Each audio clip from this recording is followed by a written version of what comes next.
ప్రియులారా, ఈరోజు ఒక చిన్న వాక్యం మీతో పంచుకోవాలని ఇష్టపడుతున్నాను. అంశము మనకు అందరికి తెలిసిందే. ఇది చాలా మనము ఈ మాటలు మనం పదే పదే మనం వింటూ ఉంటున్నాం. కానీ చాలా కొద్దిగా సీరియస్గా మనం తీసుకోవాలి. ఎందుకంటే క్రైస్తవులు అనబడిన మనము ఈ వాక్యాన్ని చాలా శ్రద్ధగా సీరియస్గా తీసుకుంటేనే ఆ కార్యాలు జరుగుతాయి. ఇక్కడ ఒకటేంటి సింపుల్ అంటే, show love by your actions. దేవుని బిడ్డ as a Christians we must show లేకుంటే ఎక్స్ప్రెస్ లేకుంటే love one another with actions. Not only just words but with actions. అది ఇక్కడ అంశం. మీ ప్రేమను క్రియల మూలముగా కనుపరచండి. ఒట్టి మాటలు కాదు. క్రైస్తవులు అంటే చాలా మీనింగ్ ఉంది. క్రైస్తవులకి మరో పేరేంటి తెలుసా? నేను ఎన్నోసార్లు చెప్పాను మీకు. క్రైస్తవులకి మరో పేరేంటి? ప్రేమ కలిగిన వారు, లేకుంటే వినయం కలిగిన వాళ్ళు అని చెప్పారు కదా. ప్రియులారా, ఇక్కడ ఒకటి గమనించాలి మనం. క్రైస్తవులు లేకుంటే క్రిస్టియన్స్ అంటే లవబుల్ అంటే లవ్వింగ్ పీపుల్ అంటారు. క్రిస్టియన్స్ అంటే ఏమంటారు? హంబుల్ పీపుల్ అంటారు. అదే నేను చెప్పింది ఇందాక. క్రైస్తవులు అంటే ప్రేమ కలిగిన వారు, అంటే క్రైస్తవులు అంటే వినయము కలిగిన వాళ్ళు అనేది మనకు మరో పేరు అనమాట. క్రియల మూలముగా మన ప్రేమను కనుపరచాలి అనేది ఈరోజు అంశం. మొదటి యోహాను పత్రిక 3వ అధ్యాయం 18వ వచనంలో ఏమి చెప్పబడుతుంది అక్కడ ఒకసారి చూడండి. చిన్న పిల్లలారా, మాటతోనూ నాలుకతోనూ కాక క్రియతోనూ సత్యముతోనూ ప్రేమింతుము. స్పష్టంగా ఉంది, క్లియర్ కట్. ఇక్కడ యోహాను భక్తుడు మనకు తండ్రి కదా. యోహాను భక్తుడు మనకు తండ్రి లాంటి వాడు.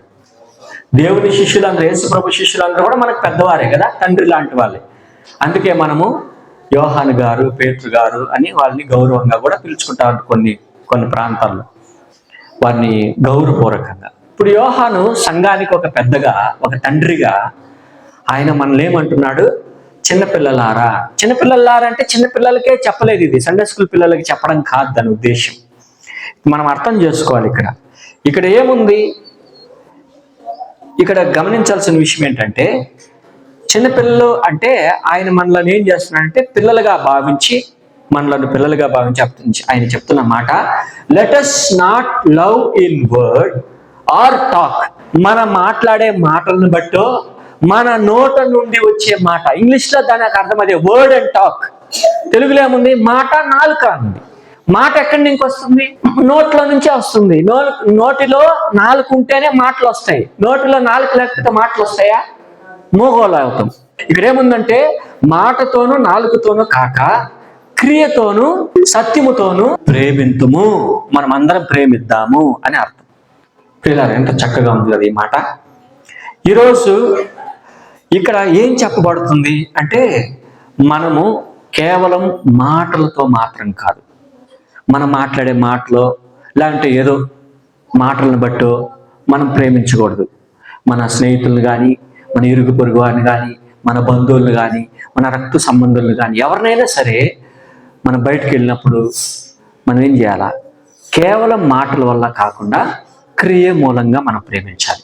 దానికి ఒకే ఒక గొప్ప ఆదర్శమైన ఉదాహరణ, ఆదర్శమైన వ్యక్తి ఎవరు అంటే మదర్ తెరేసా అని. కలకత్తా ప్రాంతానికి వచ్చి అనేక మంది ప్రజలకు ఆమె సేవను అందించింది కదా.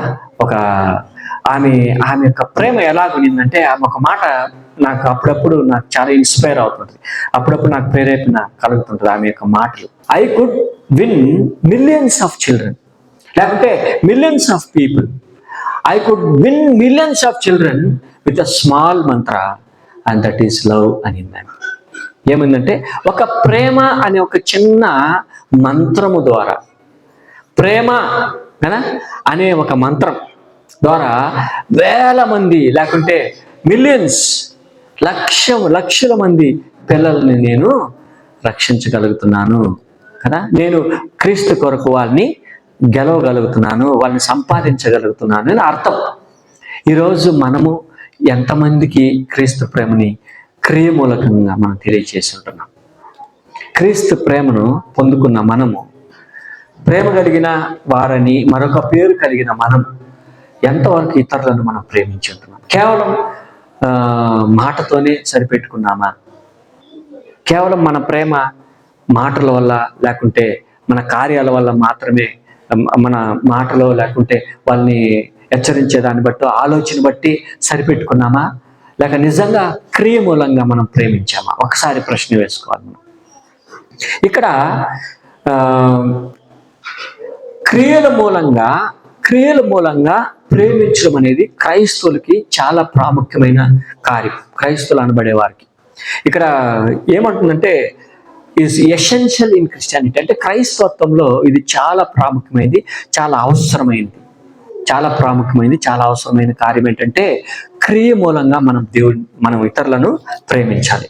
Sowing love through actions is essential in Christianity. Bible ఏం చెప్తుంది? బైబిల్లో దీని గురించి ఏం చెప్పబడుతుంది? లేకుంటే మన ప్రేమను ఏ విధంగా మనం వ్యక్తపరచగలం? మనము మాటల వల్ల కాకుండా క్రియల ద్వారా ఏ విధంగా మనము వ్యక్తపరచగలమని బైబిల్లో ఏం చెప్పబడుతుంది అంటే, ఇందాక మనం చదువుకున్నట్టుగా మళ్ళీ ఒకసారి జ్ఞాపకం చేసుకుంటున్నాను. మనం ఏం చేయాలంట? మాటల వల్ల కాక, లేకుంటే నాలుగు వల్ల కాక, మనం క్రియ వల్ల, సత్యము వలన, లేకుంటే సత్యము ద్వారా మనం ప్రేమించాలి. క్రియలు అంటే ఏంటి? సత్యము అంటే ఏంటి? ఒకసారి ఆలోచన చేయండి. చాలా రకాలుగా మనకు ఆలోచనలు వస్తాయి, రకరకాలైన ఆలోచనలు వస్తాయి కదా. ఇక్కడ బైబిల్ పరంగా, బైబిల్లో మన చెప్పబడిన మాటలను బట్టి మనం ఆలోచన చేస్తే క్రియ, డీడ్ అంటారు కదా, అండ్ ఇన్ ట్రూత్ రెండు ఉన్నాయి కదా. ఈ వాక్యాన్ని బట్టి, హల్లెలూయా, వాక్యాన్ని అనుసరిస్తూ మన క్రియల మూలముగా క్రీస్తు ప్రేమను మనం ఇతరులకు తెలియచేయాలి. అది దాని అర్థం. రెండవ కార్యం చూడండి, యాకోబు పత్రిక 2వ అధ్యాయం 17వ వచనంలో ఏం చెప్పబడుతుంది, అక్కడ ఏం రాయబడింది ఒకసారి చూద్దాం. Faith without action is dead, urging us to actively show love. ఇక్కడ ఏం చెప్తుందంటే, మనం ఏం హెచ్చరిస్తుంది వాక్యం అంటే, ప్రేమను కనుపరచాలి. మనం పొందుకున్న క్రీస్తు ప్రేమను ఇతరులకు మనం ఆ ప్రేమను తెలియచేయాలి, కనుపరచాలి, ప్రేమించాలి. అంటే క్రియలు ఉండాలి, కార్యసాధకంగా ఉండాలి మన ప్రేమ. ఈ కార్యసాధకమైన ప్రేమ సత్యము, దేవుని యొక్క సత్యముతో ఉండాలి. ఇక్కడ బాగా గమనించండి, యాకోబు పత్రికలో చెప్పబడిన మాట చాలా భయంకరంగా ఉంది ఆ మాట కదా. క్రియలు లేని విశ్వాసము మృతము. మన విశ్వాసము క్రియలు లేనిదైతే అది ఎట్లుంటుందంట? ఒంటరిగా ఉంటుంది. అంతే, నువ్వు కూడా ఒంటరిగా మిగిలిపోతావు. క్రియలు లేని విశ్వాసము మృతము. క్రియలు లేని విశ్వాసం అయితే నువ్వు ఒంటరి దానివే. అది ఒంటరిదగును, తర్వాత అది చనిపోయేదిగా ఉంటుంది, అది మృతమైనది. పిల్లరా, ఇక్కడ బాగా గమనించండి, క్రియలు లేని విశ్వాసం మృతం. క్రియలు లేకపోతే మనకెంత విశ్వాసం ఉన్నా మన మృతులతో సమాధానం. అంటే ఎందుకు? అందులో జీవం లేదు. మృతం అంటే ఏంటి? జీవం లేని విశ్వాసం. మృతం అంటే ఏంటి? చలనం లేని విశ్వాసం. మృతం అంటే ఏంటి? కదలికలు లేని విశ్వాసం. అదే నువ్వు చేసే ప్రతి కార్యం విశ్వాసంతో కూడిందిగానైతే గొప్ప అద్భుత కార్యాలు దేవుడు చేస్తారు మన జీవితంలో. పిల్లరా, ఇక్కడ చిన్న ఎగ్జాంపుల్ అంటే, యేసు ప్రభు ఈ లోకంలో 33 సంవత్సరాలు ఉన్నాడు. 3.5 సంవత్సరాలు సేవ చేశాడు ఆయన. 3.5 సంవత్సరంలో ఎక్కువ సేవ చేసిన ప్రాంతం ఏదంటే కపెర్నహూము కదా. ఆ గలిలయ ప్రాంతము, యోర్దాను నది తీరము, కపెర్నహూము ఎక్కువగా సేవ చేసిన ప్రాంతం. ఆ ప్రాంతాల్లో మనం చూసినట్లయితే దేవుడు అనేక మందిని అద్భుత కార్యాలు, అనేక మందికి స్వస్థత ఇచ్చినాడు ఆయన, అద్భుత కార్యాలు చేశాడు ఆయన, యేసు ప్రభులు వారు. ఇక్కడ మనం గమనించాల్సింది ఏంటి? ప్రతిసారి ఒకరిని వెళ్ళి ఆయన స్వస్థపరుస్తున్నాడంటే ఆయన అన్న మాట ఏంటి తెలుసా? నీ విశ్వాసమే నిన్ను స్వస్థపరిచింది, నీ విశ్వాసమే నిన్ను బాగు చేసింది, నీ విశ్వాసమే నిన్ను బాగు చేసింది, నీ విశ్వాసమే నిన్ను కాపాడింది, నీ విశ్వాసమే నీకు స్వస్థతనిచ్చింది. పదే యేసు ప్రభులు వారు నీ విశ్వాసము అన్నాడు. ఇప్పుడు అదే యేసు ప్రభు నిన్ను నన్ను అడుగుతున్నాడు, నీ విశ్వాసమే నీ కార్యాలలో జీవం పోస్తుంది. హల్లెలూయా. నీ విశ్వాసమే నీకు స్వస్థత. నీకున్న విశ్వాసాన్ని బట్టే నీకు నెమ్మది, నీకున్న విశ్వాసాన్ని బట్టే నీకు స్వస్థత, నీకున్న విశ్వాసాన్ని బట్టే నీకు సంతోషం, నీకున్న విశ్వాసాన్ని బట్టే నువ్వు ప్రేమించగలవు, నువ్వు ఏ కార్యాలైనా చేయగలవు. అందుకే మనం ఏ కార్యం చేసినా విశ్వాసంతో చేయాలి. విశ్వాసం లేకుండా మనం ఏ కార్యం చేసినా అది వృధా, అది మృతమైనదిగా ఉంటుంది. ఇక్కడ మూడవ కార్యం చూద్దాం. మత్తయి సువార్త 25వ అధ్యాయము 40వ వచనంలో ఏం రాయబడింది, అక్కడ ఏమి బోధిస్తుంది చూద్దాం. And the king will answer them, truly I say to you, as you did to one of the least of these my brothers you did it to me. అంటే దీని అర్థం ఏంటి? ఇది చివరి తీర్పు అన్నమాట, ఫైనల్ జడ్జిమెంట్. అంటే మనుష్య కుమారుడు తన మహిమలో ఆయన వచ్చినప్పుడు, తన దూతలతో కూడా వచ్చినప్పుడు, ఆయన మహిమ సింహాసనం మీద కూర్చున్నప్పుడు, ఆయన అందరినీ గ్యాదర్ చేసినప్పుడు, సకల ప్రజలను ఆయన గ్యాదర్ చేసినప్పుడు, ఆయన తీర్పులో మనం అందరిని నిలబెట్టినప్పుడు ఆయన చెప్పే మాటలు ఇవి. ఆ సందర్భం చూసుకున్నట్లయితే అక్కడ ఏంటి, అక్కడ ఏం చేయబోతున్నాడంటే ఆయన గొర్రెలను మేకలను వేరు చేస్తున్నాడు తీర్పులో. అది వేరు చేసిన తర్వాత ఆయన మాట్లాడిన మాటల్లో ఈ మాట ఏంటి, 40వ వచనం, ఆ రాజు వీళ్ళు ఆన్సర్, ఆయన ఏం ఆన్సర్ మనకి జవాబు ఇస్తున్నట్టే, నేను నిజముగా చెప్తున్నాను, I say to you, truly I say to you, అంటే నిజముగా నేను నిజం చెప్తున్నాను, మీరు ఈయన సహోదరులకు కదా, చదవండి అది, మిక్కిలి అల్పులైన ఈయన సహోదరులలో ఒకరికి మీరు చేసితిరి కనుక నాకు చేసితిరని. ఇక్కడ దీని అర్థం ఏంటంటే, మీరు ముందుగా చదువుకుంటే మీకు అర్థమవుతుంది. మనకందరికి తెలిసిన వాక్యమే. ఇక్కడ ఎవరు పరలోక రాజ్యాన్ని లేకుంటే స్వతంత్రించుకోగలరు, మన తండ్రి ద్వారా ఎవరు ఆశీర్వదింపబడతారు, ఆ రాజ్యాన్ని ఎవరు స్వతంత్రించుకుంటారు అనే ఆలోచనలో ఇది ఉంటున్నప్పుడు, నేను ఆకలిగా ఉన్నప్పుడు నాకు ఆహారం పెట్టారు, దాహంలో ఉన్నప్పుడు దాహం ఇచ్చారు, తర్వాత నేను దాని పరదేశిగా ఉన్నప్పుడు నన్ను ఆహ్వానించుకున్నారు, నేను దిగంబరిగా ఉన్నప్పుడు నాకు వస్త్రాన్ని ఇచ్చారు, నేను అనారోగ్యంతో ఉన్నప్పుడు ఏం చేస్తారు, నన్ను దర్శించినారు, నేను చెరసాలో ఉన్నప్పుడు నా దగ్గరికి వచ్చారు. And the king will answer. అప్పుడు రాజు ఏం చెప్తాడంట, ఈ విధంగా ప్రత్యుత్తరం ఇస్తాడంట, అల్పులైన అంటే ఇతరులు, మన ప్రేమ ఎట్లా రిఫ్లెక్ట్ అవ్వాలి అనే విషయం ఇక్కడ చెప్తున్నాడు. అంటే what did it teaches us that serving others reflects our love for Christ. అంటే క్రీస్తు ప్రేమ నువ్వు కలిగి ఉంటే, క్రీస్తు కొరకు నువ్వు ఏం చేస్తావు, ఆ ప్రేమను ఇతరుల పట్ల అది రిఫ్లెక్ట్ అవ్వాలి నీ జీవితం ద్వారా. అది ఇక్కడ నువ్వు ఇతరులకి, కష్టాల్లో ఉన్నవారికి, బాధలో ఉన్నవారికి, అవసరతలో ఉన్నవారికి, అనాథులుగా ఉన్నవారికి, లేమిలో ఉన్నవారికి, దిక్కులేని వారికి, అనాథులను నువ్వు ఎప్పుడైతే పోషిస్తావో, ఎప్పుడైతే నువ్వు ఆహారం ఇస్తావో, ఎప్పుడైతే నీకు కలిగింది నువ్వు ఇస్తావో, ఎప్పుడైతే నీకున్న వస్త్రాల్లో ఒకటి ఇస్తావో, అప్పుడు నువ్వు దేవునికి చేసినట్టే. అది దాని అర్థం. నీలో క్రీస్తు ప్రేమ రిఫ్లెక్ట్ అవ్వాలి అంటే నువ్వు ఇతరులను నువ్వు కాపాడాలి, అవసరతలో ఉన్న వారికి సహాయం చేయాలి. సమాజంలో ఎన్నిక లేని వారు ఉన్నారు, దిక్కు లేని వారు ఉన్నారు, అనాథులు ఉన్నారు, భిక్షగాలు ఉన్నారు, పేదవారు ఉన్నారు, దరిద్రులు ఉన్నారు. వీళ్ళందరినీ మనం ఏం చేయాలి, మన వంతు సహాయం మనం అందించాలి. అప్పుడే క్రీస్తు ప్రేమ నీలో నుండి రిఫ్లెక్ట్ అవుతుంది. హల్లెలూయా. లేకపోతే అది రిఫ్లెక్ట్ అవ్వదు. అది దాని అర్థం. అంటే క్రియలు ఉండాలి. కేవలం క్రీస్తు ప్రేమ నువ్వు మాత్రం పొందుకొని స్వార్థంగా నువ్వు జీవించడం కాదు. క్రైస్తులుగా ఆ ప్రేమను ఇతరులతో పంచుకోవాలి. హల్లెలూయా, హల్లెలూయా. ఇక్కడ అదే దాని అర్థం. ఆయన ఆడుతున్నాడు, నేను వచ్చినాను కదా అని. నువ్వు ఎప్పుడు వచ్చావయ్యా, నువ్వెప్పుడు నిన్ను చూసాము, నన్ను చూడాల్సిన పనిలే, నాకు ఇవ్వాల్సిన పనిలే, నేను కూడా కనపడను మీకు. ఎట్లా కనపడతానంటే మనుషుల మూలంగా నేను కనిపిస్తా. వారికి చేస్తే మీరు నాకు చేసినట్టు. హల్లెలూయా. ఈ అల్పులుగా ఉంటున్న ఈయన సహోదరులకు, కష్టాల్లో ఉన్నవారు కదా, అవసరతలో ఉన్నవారు, లేమిలో ఉన్నవారు, వారి పట్ల పేదవారు, వారికి మీరు చేస్తే నువ్వు నాకు చేసినట్టు, నువ్వు వారికి చేయలేదంటే నాకు చేయనట్టే. హల్లెలూయా, హల్లెలూయా. ఈరోజు ఒక తీర్మానం చేసుకోవాలి. ఈరోజు మనం బయటకు వెళ్ళినప్పుడు, ఈ విధంగా మనకు కనిపించినప్పుడు, దయచేసి మనకు కలిగింది కదా, మనకు వీలైంది, మన వంతు వారికి మనం సహాయము చేయాలి. అప్పుడే మనలో ఉన్న క్రీస్తు ప్రేమ అది రిఫ్లెక్ట్ అవుతుంది. అది ప్రతిబింబిస్తుంది వారి పట్ల. గళితులకు రాసిన పత్రిక 5వ అధ్యాయం 13వ వచనంలో అక్కడ మనం ప్రోత్సహించే ఒక వాక్యం, సహోదరులారా మీరు స్వతంత్రులుగా ఉండుటకు పిలువబడితిరి, అయితే ఒక మాట, ఆ స్వాతంత్రమును బాగా గమనించండి, ఇక్కడ శారీరక కార్యాలకి హేతో చేసుకొనక ప్రేమ కలిగిన వారై ఒకరినొకడు మీరేమున్నాడంట, దాసులండుడి. ప్రేమ కలిగిన వారై మనలను మనం తగ్గించుకోవాలి. ఇక్కడ చాలా సింపుల్, సర్వ్ వన్ అనదర్ కదా, హంబ్లీ ఇన్ లవ్. మనల్ని మనం తగ్గించుకొని మనం ఒకరినొకరు మనం ఏం చేయాలి, ప్రేమతో సేవ చేసుకోవాలి. క్రైస్తవులు అంటే తగ్గింపు ఉండాలి, క్రైస్తవులు అంటే సేవాభారం ఉండాలి. ఈరోజు చాలా మందిలో అది కనిపించడం లేదు, చాలా సంఘాల్లో అది కనిపించడం లేదు. క్రైస్తవులు అంటే సేవ చేయాలి, క్రైస్తవులు అంటే మనం తగ్గించుకోవాలి, క్రైస్తవులు అంటే ఇతరులకు మనము సహాయం చేయాలి. అప్పుడే నువ్వు క్రైస్తవుడివి.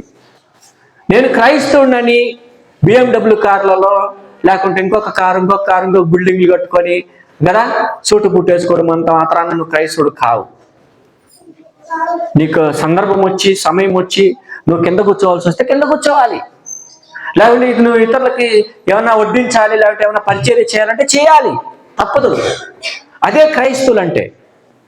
క్రైస్తవులకి గర్వం ఉండకూడదు, క్రైస్తవులకి ప్రైడ్ ఉండకూడదు, క్రైస్తవులకి అహంకారం ఉండకూడదు, క్రైస్తవులకి గర్వం ఉండకూడదు, క్రైస్తవులకి గొప్పతనం ఉండకూడదు, క్రైస్తవులకి ప్రతిష్టలు, పేరు, పలుకుబడని, పట్టాలని ఇవి ఉండకూడదు. ఉండాలి కానీ కొంతవరకే, దానికి హద్దులు ఉన్నాయి, దానికి లిమిటేషన్స్ ఉన్నాయి, బౌండరీస్ ఉన్నాయి అన్నమాట. దాన్ని దాటిపోకూడదు. మనం క్రీస్తు బిడ్డలుగా, క్రీస్తు అనుచరులుగా ఆయన ఏ విధంగా ఉన్నాడో ఆ విధంగా మనం ఉండాలి. ఆయనకున్న గుణ లక్షణాలు మనలో ఉండాలి. అప్పుడే నువ్వు నిజమైన క్రైస్తవుడి. క్రీస్తుకి ఏముంది? ప్రేమ ఉంది. క్రీస్తుకి ఏముంది? దయ ఉంది. క్రీస్తుకి ఏముంది? తగ్గింపు ఉంది. శిష్యుల పాదాలు కడగలేదా ఆయన? ఒక క్రైస్తవులుగా మనకంత తగ్గింపు ఉండాలి. అప్పుడే నువ్వు నిజమైన క్రైస్తవుడివి. లేకపోతే నామకార్థ క్రైస్తవులుగా మిగిలిపోతాం మనం. నేను క్రైస్తవుని అని చెప్పుకోవడంలో దాని అర్థం ఏంటంటే నువ్వు క్రీస్తుని వెంబడిస్తున్నావని. మనం క్రైస్తవులు అని చెప్పుకున్నప్పుడు ఇవన్నీ లేకపోతే క్రైస్తవులు అని చెప్పుకోవద్దు. క్రైస్తవులు అని పిలువబడినప్పుడు మేము క్రైస్తవులు అని చెప్పుకున్నప్పుడు ఈ గుణ లక్షణాలన్నీ మనలో లేనప్పుడు మనం క్రైస్తవులు అని ఎక్కడ చెప్పుకోవద్దండి. అది దాని అర్థం. నువ్వు నిజంగా నేను క్రైస్తవుని నువ్వు చెప్పుకోవాలనుకుంటే నీలో ఏముండాలి? ధైర్యం ఉండాలి, నీలో నిరీక్షణ ఉండాలి, నీలో నమ్మకం ఉండాలి, క్రీస్తుకి కలిగిన గుణ లక్షణాలు మనలో ఉండాలి. అప్పుడే మనం నిజమైన క్రైస్తవులు. అన్నిటికంటే ముఖ్యమైనది ప్రేమ.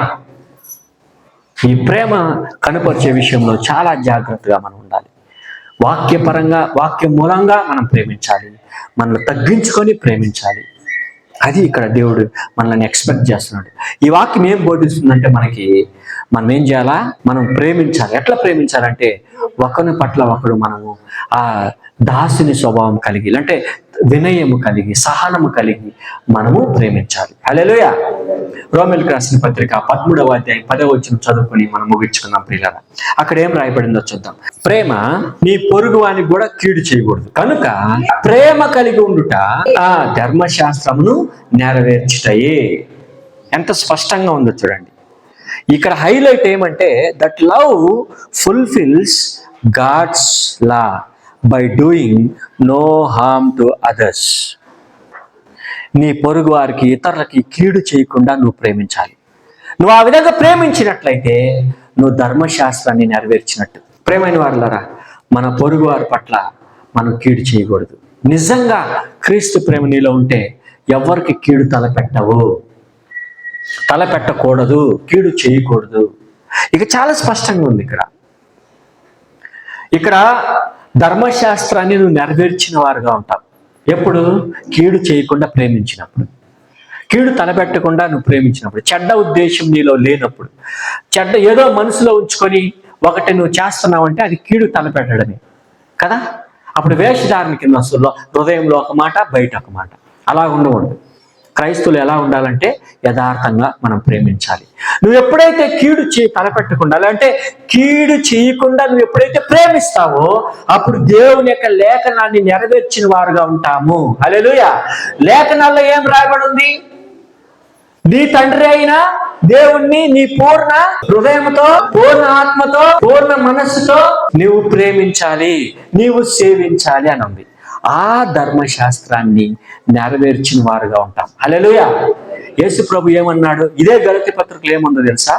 నిన్ను వలె నీ పొరుగు వారిని, లేకపోతే నిన్ను వలె నీ సహోదరుని నువ్వు ప్రేమించాలి.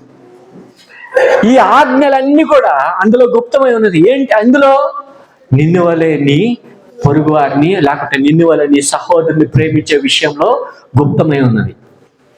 ధర్మశాస్త్రాన్ని పాటించాల్సిన అవసరం లేదు. నువ్వు నిజంగా దేవుణ్ణి ప్రేమించాలంటే నీ సహోదరుని ప్రేమించాలి. హల్లెలూయా. నువ్వు నిజంగా దేవుణ్ణి ప్రేమిస్తున్నావు అనడానికి నువ్వు ఏ విధంగా నువ్వు దేవుణ్ణి ప్రేమించగలవు, కనపరచగలవు అంటే నీ సహోదరుని ప్రేమించినప్పుడు, నీ ఇరుగు పొరుగు వారిని ప్రేమించినప్పుడు, నీ శత్రువులను ప్రేమించినప్పుడు, నీకు పగవారిని ప్రేమించినప్పుడే నువ్వు నిజంగా దేవుణ్ణి ప్రేమిస్తావు. అందుకే అక్కడ అంటున్నావు love one another, love your brother కదా. లవ్ యువర్ బ్రదర్ అంటే నువ్వు నీ సహోదరుని ప్రేమించాలి, ఇరుగు పొరుగు వారిని ప్రేమించాలి. అప్పుడే నువ్వు ధర్మశాస్త్రాన్ని నెరవేర్చిన వారుగా ఉంటావు, దేవుడిని ప్రేమించిన వారుగా ఉంటావు. దేవుడి వాక్యాన్ని దీవించి ఆశీర్వదించును గాక. ప్రార్థన చేసుకున్నాం. కృపగల ప్రభువా, ఈరోజు మేము అనేక మాటలు మేము నేర్చుకున్నాం అయ్యా. మేము ఈ మాటలు పదే పదే నేర్చుకున్నప్పటికీ మమ్మల్ని హెచ్చరిస్తున్నారు ప్రభువా. క్రియలు లేని ప్రేమ మేము కనపరిచినట్లయితే అది మృతమైంది. అవును ప్రభువా. క్రియలు లేని విశ్వాసం ఉన్నట్లయితే అది మృతమైంది మా జీవితం, మాకు మీ జీవితం. ఆ విధంగా కాకుండా ప్రభువా, మేము క్రియలు కలిగి, విశ్వాసము కలిగి, మేము ప్రేమ చూపించేవారుగా మమ్మల్ని బలపరచమని మేము ప్రార్థిస్తున్నాం. అవును తండ్రి, మాట వల్ల, నాలుగు వల్ల కాదు ప్రభువా, మేము కార్యాల ద్వారా, నీ సత్యవాక్యము ద్వారా మేము ఇతరులను ప్రేమించుటకు మమ్మల్ని బలపరచమని సమాజంలో ఉంటున్న అనేక మంది ప్రభువా, ఎన్నిక లేనివారు, దిక్కు లేనివారు, పేదవారు, దరిద్రులు ఉన్నారు, భిక్షుగారు ఉన్నారు, వీరందరి పట్ల ప్రభువా క్రీస్తు ప్రేమను కనపరిచే కృపను, భాగ్యాన్ని, అవకాశాన్ని మాకు దయచేసి మేము కూడా నిజమైన క్రైస్తవుల లోకంలో జీవించుటకు మమ్మల్ని బలపరచమని ఈ ప్రార్థన యేసు నామములో అడిగి వేడుకుంటున్నాము తండ్రి. ఆమేన్.